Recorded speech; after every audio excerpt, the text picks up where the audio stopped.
All right, a couple quick safety pointers. First of all, check with your state Fish and Wildlife Department for any special regulations that might apply.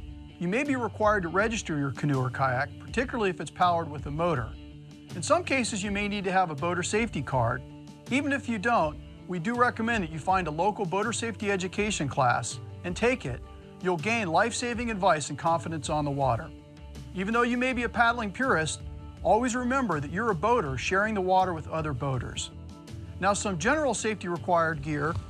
Number one is a personal flotation device, or PFD. You need a Coast Guard PFD, and you need to wear it when you're on your kayak. Go to a kayak shop, get a comfortable model that's made for paddle sports with a high back, mesh in the right spots, the kind of thing that's comfortable to wear all day. You can also get inflatable models. Now, you also need to have an effective sound producing device, a strong marine grade whistle or referee's whistle to alert the attention of other boaters in the event that you need help.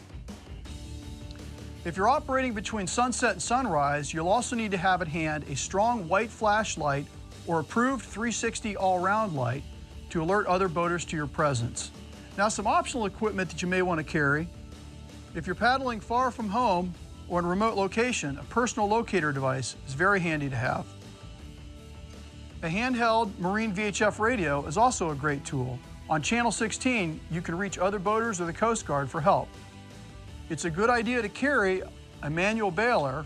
In the event you take a lot of water in and perhaps it gets into some of the chambers in your kayak, you can pump it out. A throw rope or a tow rope is another good thing to have, as is a first aid kit with appropriate supplies for the areas that you'll be fishing. Another great thing to have is another kayaker with you. Traveling together is always the safest way to go kayak fishing. In addition to gear, there's some important skills that you need to learn. First and foremost, what happens if you fall out of your kayak or you capsize? Well, go out on a warm day and practice. See what it feels like. Learn how to tip your boat upright, reach across to the other side, give yourself a good scissor kick amidship in the boat to bring your torso onto the deck and lift your legs back up and get ready to get going again. And if you find that you have a hard time doing that, that really reinforces the importance of going with another boater and staying in shallow waters. Know your limits. Dress appropriately for the weather at hand and wear bright colors so that other boaters have a good chance of seeing you. But it's very important that you don't let your lights and safety gear give you a false sense of confidence. On busy waters with heavy powerboat traffic, times of low light are not good times to be paddling. Talk to local boaters, kayak shops, guides, and find the safest, most enjoyable waters for kayak fishing.